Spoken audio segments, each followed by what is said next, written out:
Hoje nós vamos falar sobre insalubridade para profissionais da saúde. E aí eu tenho que buscar aqui, né, a famosinha da CLT. Por quê, gente? Porque tem muito mocorongo de plantão que me chama lá no Instagram.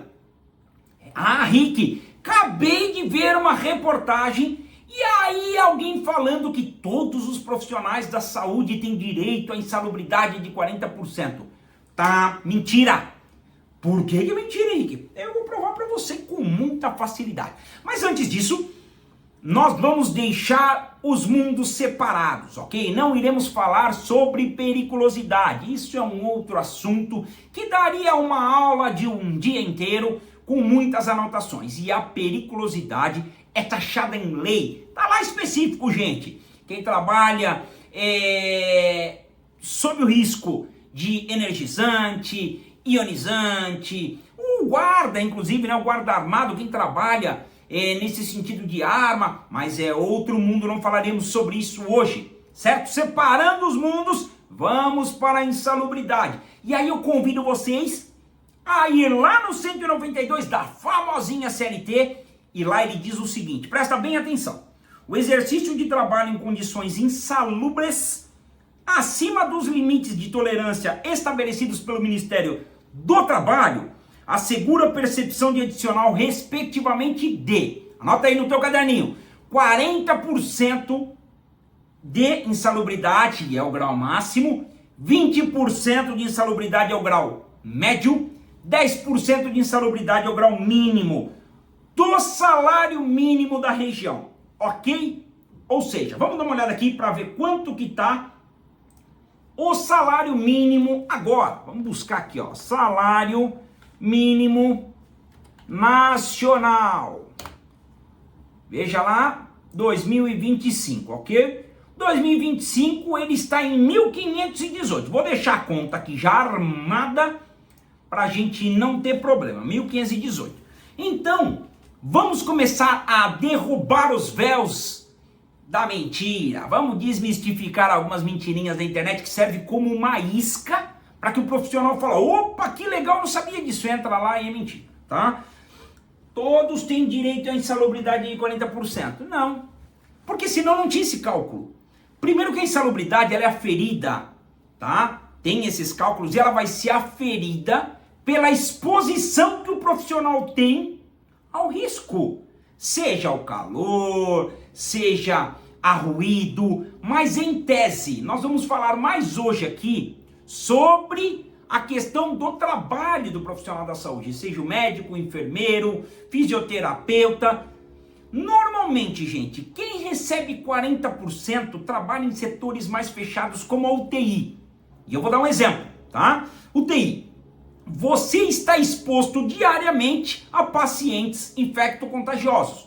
Um profissional que entra lá na UTI, normalmente já se paramenta, tá? Tá usando a sua máscara, luva, por quê? Lá tem paciente com pseudomonas, estafilococcus, paciente no isolamento, e esta situação ela é cotidiana. Todo plantão que você entrar na UTI, você vai ter pacientes infecto-contagiosos, ou seja, não importa a escala desse profissional. Ah, Henrique, mas eu não faço 12/36. Não importa, a tua incidência com estes pacientes é cotidiana. Então é muito mais tranquilo você chegar na aferição de uma insalubridade de 40%. E por que eu falo chegar numa aferição? Porque quando você demanda um processo neste sentido, você não vai ficar no achismo com o juiz. Olha, excelência, eu atendia tudo bem, eu acredito em você, mas eu acredito mais no meu perito. Então o juiz arrola um perito judicial que vai no local e ele vai fazer análise, ele vai pedir dados,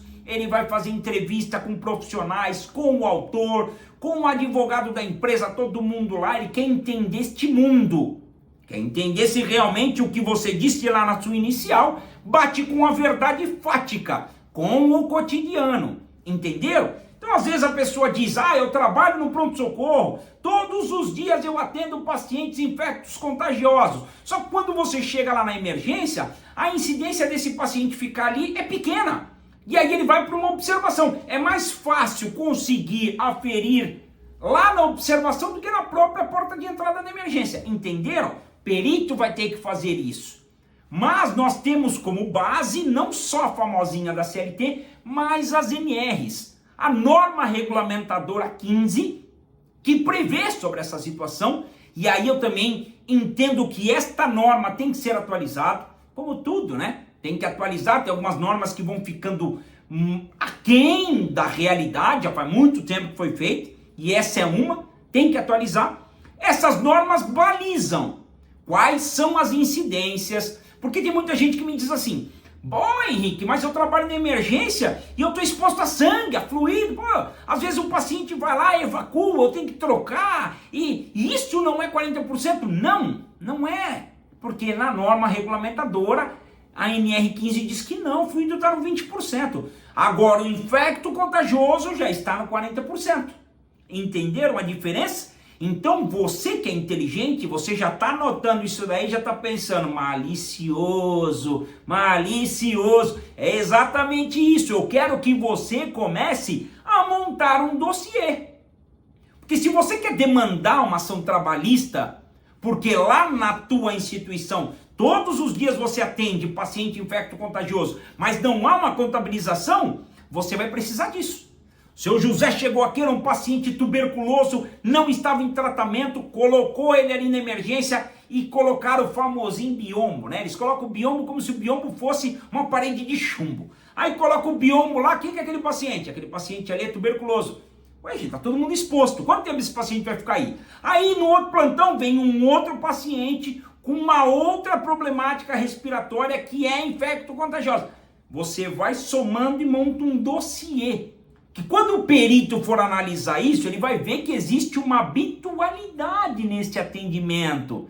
Assim como acontece nos atendimentos pré-hospitalar, que em tese é um atendimento primário. Mas a partir do momento que as ambulâncias começam a fazer remoções, todos os plantões, remoção atrás de remoção, buscando o paciente de UTI para UTI, uma incidência habitual, ele passa a ter o direito à insalubridade de 40%.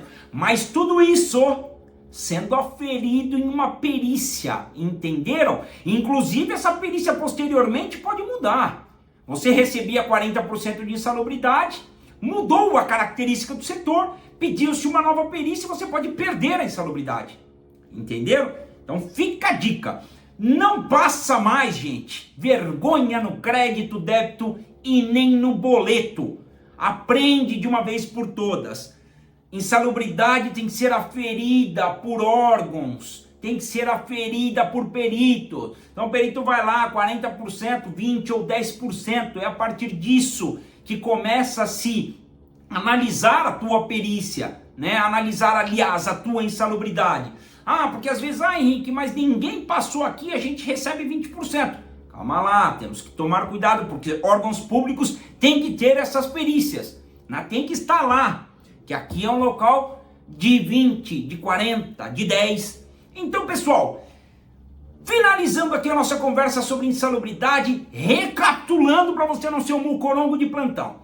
Insalubridade sobre o salário mínimo nacionalmente vigente, uma conta rápida. Se hoje você ganha 20%, o salário mínimo está 1.518, vamos lá, uma conta bem rápida, você receberia esse valor aqui, ó, R$ 303,60. Se fosse 40, o dobro, 607, praticamente R$ 607,20 máximo de insalubridade.